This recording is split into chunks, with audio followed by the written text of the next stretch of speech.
Le village a été souvent décrit comme un charmant petit village qui se penche très gentiment vers la glane. C'était très gentil.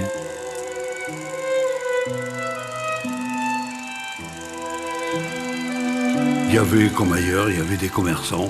Ça vivait, ce petit village. Ça vivait.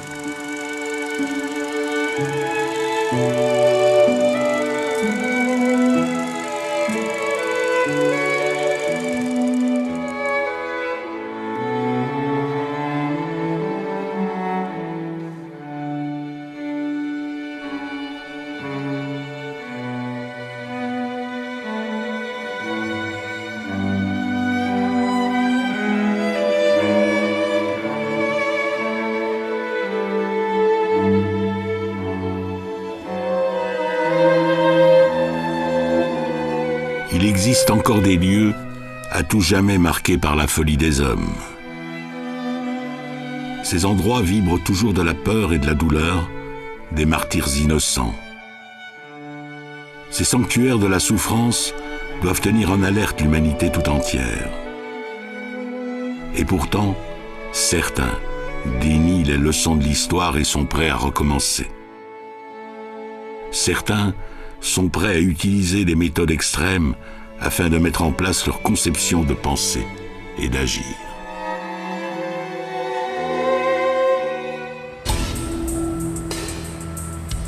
Notre société actuelle connaît une montée importante de mouvements extrémistes, qu'ils soient de gauche, de droite ou issus d'une religion. Ces mouvements voudraient accéder au pouvoir. En effet, le système démocratique permet aux représentants élus de s'immiscer dans les rênes du pouvoir, même s'ils sont des ennemis de la démocratie. Ce système légitime s'appelle le suffrage universel. C'est ainsi que notre démocratie risque de se faire piéger.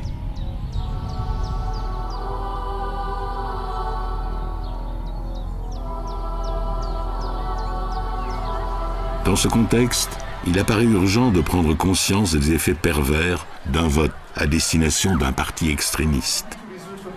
Cette sensibilisation doit commencer par les jeunes. C'est ce qu'a entrepris l'Athénée Vauban de Charleroi. Donc vous voyez, vous pouvez voter pour qui vous voulez, en votre âme et conscience, et on espère en tout cas que vous aurez réfléchi ce vote. N'ayez pas ce réflexe de dire c'est pas moi qui vais changer les choses, c'est pas mon bulletin de vote qui va changer, mais votre bulletin plus un autre, plus un autre, plus un autre, ça a de l'importance. Il n'y a pas de petite voix. La voix d'un homme, la voix d'une femme, c'est exactement la même chose. La voix d'un ado de 18 ans, un nouvel adulte, on va dire, comme d'une personne âgée, c'est important. Toutes les voix ont leur importance dans notre démocratie. Donc il est important d'en les voter. Si ces futurs électeurs paraissent relativement bien connaître le monde politique, ils sont aussi conscients des problèmes actuels. D'un côté, oui, j'ai le sentiment qu'on vit dans une société démocratique parce qu'on vote pour ceux qui nous gouvernent, forcément. Mais on se rend bien vite compte que même si on vote pour ceux qui nous gouvernent, ils ne nous gouvernent pas totalement de la façon dont on voudrait. Et on se sent un petit peu... Enfin, il y a plein de scandales qui éclatent et tout ça, on se sent un petit peu trahi. Ça se traduit par un sentiment d'insécurité, par un sentiment de mal-être, en fait. La population, elle se sent pas bien, je pense en tout cas. Même si les gens gardent confiance en la politique, en la démocratie, moi je suis sceptique. La démocratie, elle n'est pas parfaite. Il faut sans cesse essayer de l'améliorer et c'est ça qui nous permet de vivre tous ensemble. C'est ça qui nous permet d'avoir certaines libertés, mais aussi des devoirs. On dit toujours, on a des droits, des devoirs et des obligations. Donc on a un certain cadre qui est la loi en général, et aussi le respect de l'autre, c'est une des valeurs essentielles de la démocratie. Ça, c'est un rôle très important. Notre paysage politique est fait en majorité de partis démocratiques. On y rencontre cependant des partis extrémistes notamment des partis d'extrême droite. Pour moi, l'explication pour laquelle les gens votent extrême droite est bien souvent le fait qu'ils n'ont plus aucun intérêt envers les autres partis, qu'ils jugent tous mauvais et que la seule solution serait d'apporter une voix à ce parti qui passe son temps à dénigrer les autres en fait et pas forcément avoir un bon programme. Je pense que aussi les faits divers faits par les étrangers qui sont bien mis en avant et qui poussent à avoir une certaine haine envers les étrangers. Comme c'est un parti raciste, les gens vont voter pour ce parti. Et je pense aussi que c'est le désespoir qu'il n'y a rien n'avance avec le parti en place, donc pourquoi pas votons extrême droite. Je pense que la plupart des gens qui votent extrême droite le font parce qu'ils en ont ras-le-bol des partis démocratiques, parce qu'ils ne sont pas contents de ceci ou de cela, et donc ils se disent peut-être que voter extrême droite, elle les fera réagir en fait. Je pense que c'est plus un mécontentement par rapport aux partis démocratiques plutôt qu'une question de racisme. Donc sachez que l'homme est capable du meilleur, mais il est aussi capable du pire. Et nous, on va essayer de se trouver au moins au milieu et de tendre vers le meilleur. Ce serait, à mon avis, une bonne solution. Et si vous avez la possibilité de vous défendre, c'est grâce à la démocratie que ce système se fait. Je pense qu'il y a des gens qui votent extrême droite parce qu'ils pensent qu'avec des partis comme ça, à la tête de notre pays, ça pourrait changer, mais peut-être qu'ils ne s'imaginent pas que ça pourrait changer Enfin, ça pourrait empirer la situation ou... Donc voilà, je pense que c'est parce qu'ils proposent des solutions énormes à nos problèmes énormes, enfin, des solutions faciles. Et je pense que les gens qui réfléchissent pas plus loin, qui pensent pas à ce qui s'est passé dans l'histoire, disent « Ah ouais, c'est vrai que ça serait génial, mais bon, je pense qu'ils voient pas les conséquences que ça aurait. » Malheureusement, l'histoire nous a appris à connaître les conséquences des actions des partis extrémistes au pouvoir. Abolition de toutes les libertés, disparition de toute forme de pensée autre que celle du parti en place, élimination de toute personne ne correspondant pas aux stéréotypes du moment, destruction brutale de toute opposition. Peu importe son appartenance, un parti extrémiste est toujours dangereux. Mais revenons en arrière. Le régime sous Khomeini est responsable de centaines de milliers de morts en Iran. Staline a provoqué des millions de morts en URSS. Le parti nazi d'Adolf Hitler, arrivé démocratiquement au pouvoir en Allemagne en 1933, coûtera à notre planète une guerre mondiale et 50 millions de morts.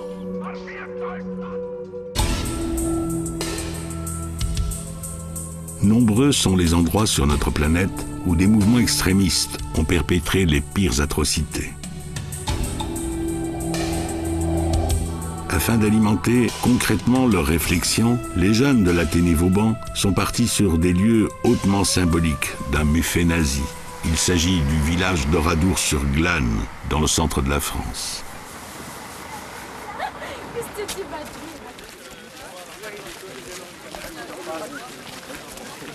Un centre de la mémoire a été construit à côté des ruines du village afin de rappeler ce qu'un mouvement d'extrême droite était capable de faire. En 1933, l'Allemagne connaît un contexte socio-économique difficile. La population est largement mécontente. C'est ainsi que le parti nazi remporte les élections. Son chef, Adolf Hitler, accède au pouvoir grâce au vote d'une partie du peuple allemand. Directement, il s'imposera par la terreur. Hitler créera sa police politique, la Gestapo, ainsi que les camps de concentration. Dans un contexte hautement répressif, grâce à une propagande très subtile mélangeant les vraies et les fausses informations, le parti parviendra à hypnotiser une bonne part du peuple allemand. Les jeunes seront embrigadés dans un mouvement appelé les jeunesses hitlériennes qui parviendra à les séduire, à les transformer en bons nazis grâce à un véritable lavage de cerveau. Ils fourniront la chair à canon nécessaire à l'invasion de l'Europe. Les plus virulents seront enrôlés dans la garde personnelle d'Hitler, la SS. Ce seront des soldats sanguinaires, capables des crimes les plus atroces.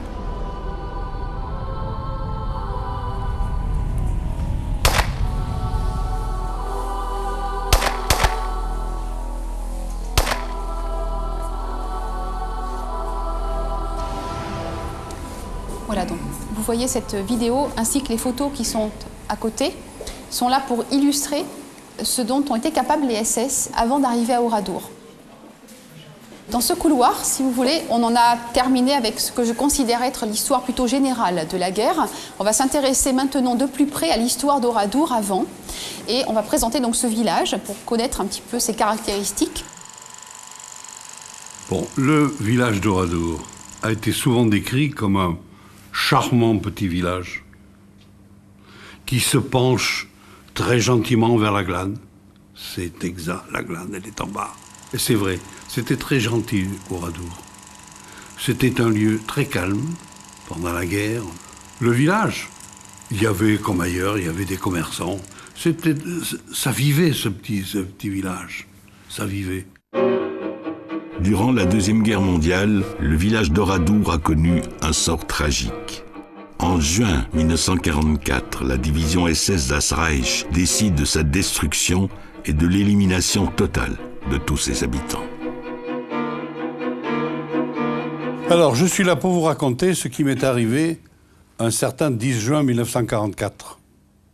Il y a 61 ans et un peu plus. Le 10 juin 1944 à 14h, la 2e division SS das Reich encercle le village d'Oradour-sur-Glane. Les SS rassemblent les habitants, les enfants des écoles et aussi divers promeneurs et visiteurs sur le champ de foire. On compte environ 650 personnes, dont 247 femmes et 206 enfants. Ils ont commandé séparation, femmes, enfants restent sur le bord de la rue, le long de la place, là. Les hommes, à l'intérieur, le long du mur là-bas.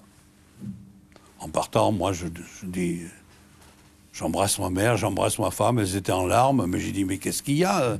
Il n'y a pas de mal, rien du tout. Nous, les hommes, on n'avait rien compris. Mais les femmes, elles avaient déjà compris.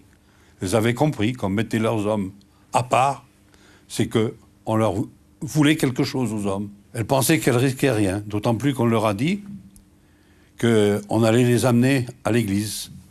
Donc, pour elles, on les amenait à l'église, donc elles étaient à l'abri, elles ne risquaient rien. Mais en partant, en quittant ma mère, ma femme, fais attention, etc., etc. Mais je dis, on risque rien, j'ai des papiers en règle, tout va bien, etc. Et puis, il a fallu quitter, et on s'est mis le long de ce mur. Quand elles sont parties, en rempart 3, avec les enfants, je me rappelle, et on nous a fait tourner la tête contre le mur. Je ne l'ai pas fait. J'ai continué à regarder, j'ai fait un petit au revoir. Je ne pensais pas que c'était le dernier. Pas du tout.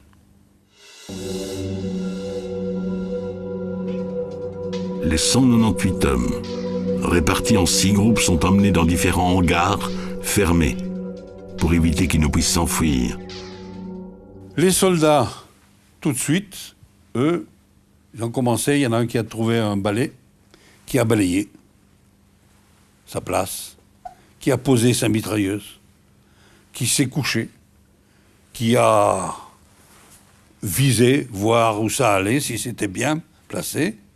Il s'est mis debout, on est venu lui mettre la bande de balles dedans, et puis bon, le deuxième en a fait autant.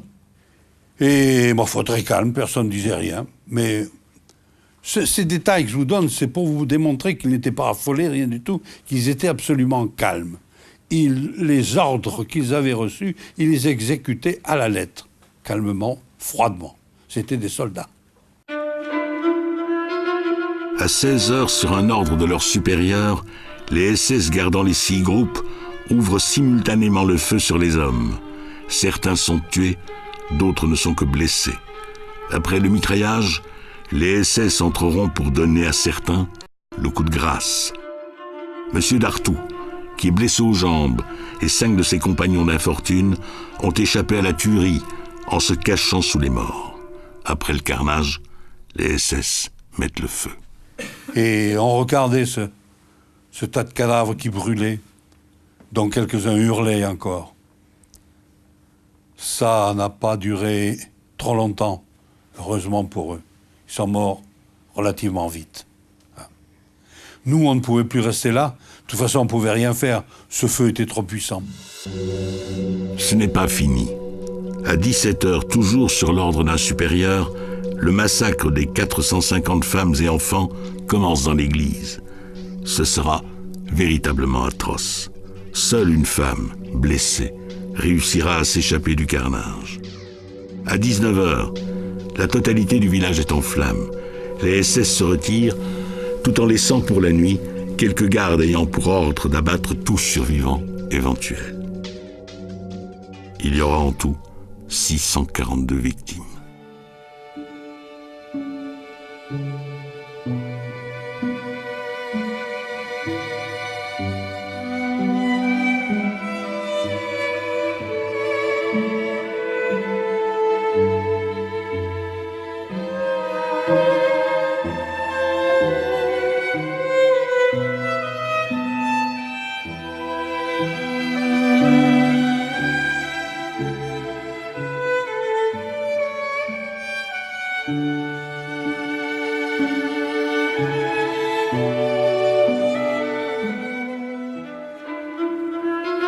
Le massacre d'Oradour n'est pas unique.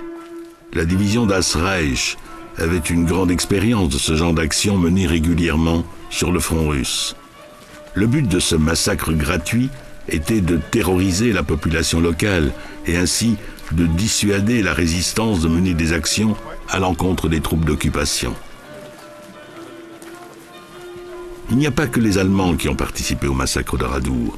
La veille, les officiers allemands préparèrent soigneusement l'opération avec la collaboration de la milice française, qui est une milice d'extrême droite, aux ordres du maréchal Pétain. De plus, la division Das Reich rassemble non seulement des SS allemands, mais aussi des SS alsaciens. L'extrême droite n'a pas de frontières. Donc pour essayer de vous imaginer la situation au moment où les SS arrivent, il est 14h. Les gens sont en train de terminer leur repas ou sont sur le point de reprendre leur travail.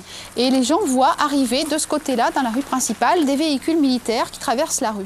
Les gens sont innocents, donc ils ne vont pas chercher à s'en aller. On me dit souvent, mais pourquoi les gens ne sont pas partis? Mais parce que les gens, ils n'ont rien à se reprocher.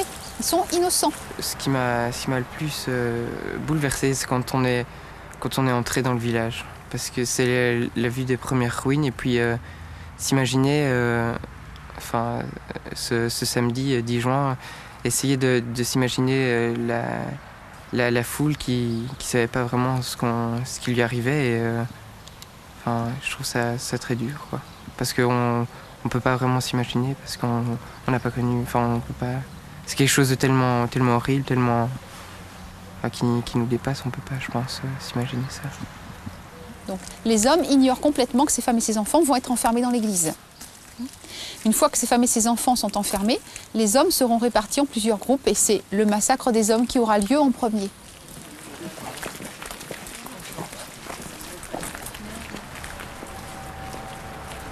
J'espère que cet événement ne recommencera jamais parce que c'est vraiment une injustice et c'est inhumain.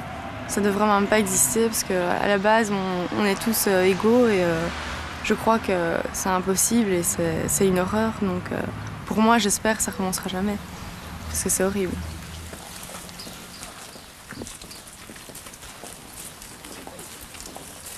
J'en ressors émue parce que bon, c'est une histoire terrible, mais surtout choquée. Parce que bon, évidemment, on connaît la barbarie des nazis, mais on ne peut pas s'empêcher de l'être à chaque fois qu'on en apprend encore plus, en fait. Parce que c'est très émouvant, mais c'est dur à accepter.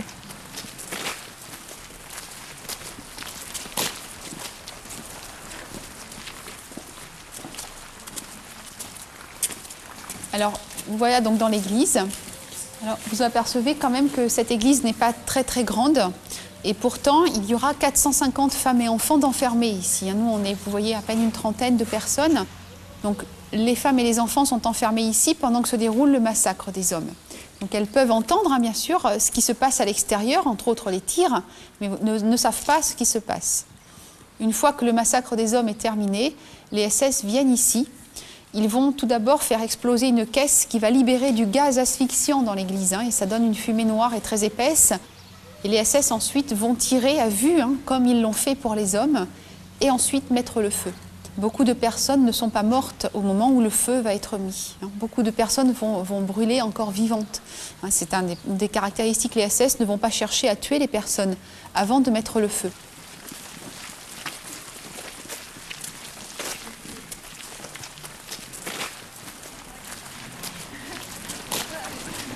J'ai beaucoup remarqué en fait la cruauté de l'homme, ce qui s'est passé donc il y a à peu près 60 ans d'ici, avec tous les martyrs en fait qu'il y a eu. C'est un sentiment de dégoût en fait et de haine vis-à-vis justement de la politique d'Hitler et de cette partie des SS qui étaient les Das Reich, qui justement n'avaient aucune limite et je ne pense pas qu'ils avaient des sentiments parce qu'ils ont tué des enfants, des femmes et des hommes juste pour le plaisir et c'était vraiment une violence gratuite.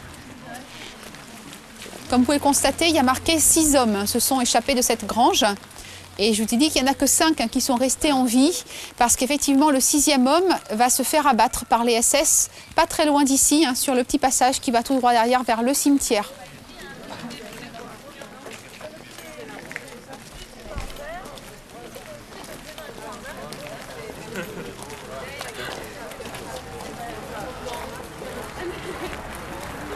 Mais on en ressort un petit peu écœuré de la nature humaine. C'est pas la première fois qu'on voit des exemples de massacres comme ça. On en voit tous les jours d'ailleurs à la télévision, dans les génocides et tout ça. Mais chaque fois, on en ressort écœuré et averti aussi de ce qu'il faut faire et pas faire, en fait. Des idées qu'il faut suivre ou pas suivre. Et voilà, je pense qu'il faut faire bien attention, surtout avec la montée de l'extrême droite et toutes ces sortes de choses.